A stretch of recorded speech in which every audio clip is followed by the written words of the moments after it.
ഒരു നിങ്ങൾ പലപ്പോഴും എൻ്റെ വീഡിയോകൾ കണ്ടിട്ടുണ്ട്. ഇപ്പോൾ ഈ വീഡിയോ ചെയ്യാൻ കാരണം ഒരു പുരുഷൻ ഒരു സ്ത്രീയെ ഏത് വിധത്തിൽ വിവാഹം ചെയ്താലും അവർ അന്യോന്യം എപ്പോഴും സന്തോഷത്തോടുകൂടി എന്ന് പറയുന്നതിനപ്പുറത്തായിട്ട്, അതായത് മകളെ ഇപ്പം പറയാൻ കാരണം ഞാൻ 79 വയസ്സുള്ള മനുഷ്യൻ എന്നും അധ്വാനിച്ചു വരുന്ന മനുഷ്യനാണ്. ഞാൻ ഭാര്യയ്ക്ക് വേണ്ടി സാധനങ്ങളെല്ലാം മേടിച്ചുകൊണ്ട് കൊടുക്കുന്നുണ്ട്.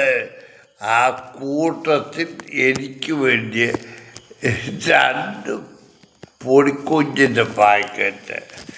മക്കളെ, ഞാൻ വൈകിട്ട് ആഹാരം വരുമ്പോൾ എനിക്ക് ഉദ്ദേശം ഉണ്ടാവും ആ വേറൊന്നും ഇറച്ചി ഉണ്ടാവും. അതൊന്നും അല്ല കാര്യം. നമുക്ക് സ്റ്റേഷനുള്ളത് ഞാൻ നോക്കിയപ്പം ഒരു അല്പം കൊഞ്ചുപൊടി മാത്രം, അതായത് ഉച്ചയ്ക്കോ ഇന്നലെയോ ഉണ്ടാക്കി വെച്ചത് എനിക്ക് വച്ചിരിക്കുന്നു വൈകിട്ടത്തേക്ക്. ഞാൻ എന്തുകൊണ്ടാണ് എൻ്റെ പൊന്നു മക്കളെ, ഇനി എന്നെ പറയാനൊന്നുമില്ല. ഞാൻ 17 വർഷം ജോലി സമ്പാദിച്ചു. ഈ പൂറി മോളെ ഞാൻ എവിടുന്ന് കെട്ടിക്കൊണ്ട് വന്നു, എവിടുന്നാണ് അവിടെ ഈ 17 അവിടെ അമ്മയുടെ മറ്റിടത്ത് ജോലി ചെയ്യാൻ സാഹചര്യം ഉണ്ടായെന്ന് നമുക്കറിയത്തില്ല, ഓർമ്മയില്ല. ബാക്കിയൊന്നും ഞാൻ പറയില്ല. നമ്മുടെ ജീവിതത്തെ തന്നെ ഞാൻ നിങ്ങളോട് പറഞ്ഞല്ലോ, ഇന്ന് സാത്താൻ്റെ ഇടപെടലാണ് എവിടെയും. ആ സാത്താൻ എവിടെയും ചെന്ന് കയറുന്ന സ്ത്രീകളുടെ അടുത്താണ്. അവളുമാർക്ക് അവളുടെ അഹങ്കാരം. മക്കളെ, മതിയാവുന്നു. എനിക്ക് കൂടുതൽ പറയാനില്ല.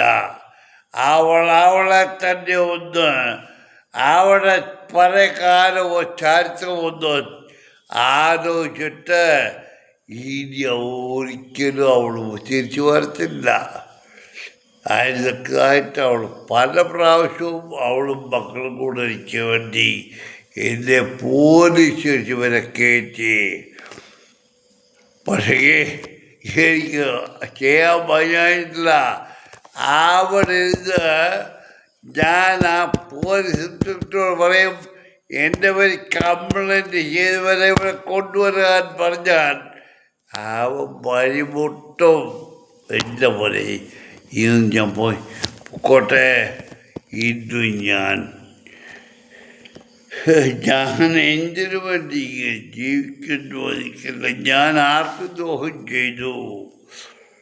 ഇത് ഞാൻ എൻ്റെ കിടപ്പാടം പണയപ്പെടുത്തി എൻ്റെ മൂത്ത മോനെ കാണ്ടായി പഠിക്കാനായിട്ട് കൊടുത്തു.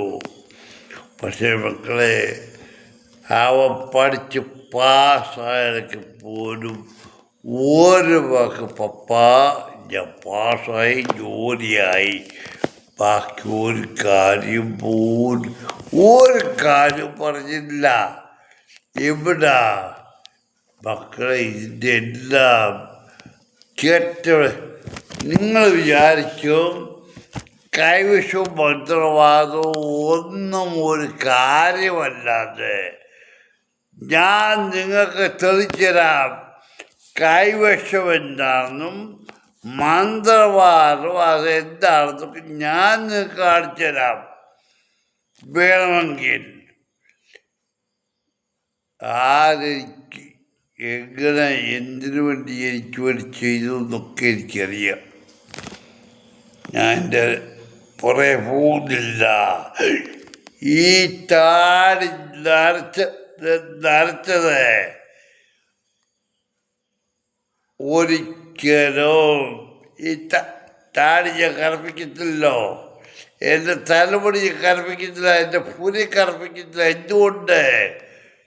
ഞാൻ എൻ്റെ ദൈവത്തിലാണ് വിശ്വസിക്കുന്നത്. ആരെന്ത് ഏത് വിധത്തിൽ വന്ന് ചെയ്താലും അവിടുന്ന് അവർ അനുഭവിക്കുന്ന ഞാൻ മരിക്കുന്നതിന് മുമ്പ് കാണും. ഇന്നെൻ്റെ ഭാര്യ എന്നോട് പറഞ്ഞ് ഞാൻ ഉണ്ടാക്കിത്തരുന്നത് കഴിച്ചാൽ മതി. ദൈവമേ, നല്ല കാര്യം. ഇപ്പോഴെങ്കിലും അവള് മനസ്സോർന്ന് പറഞ്ഞല്ലോ.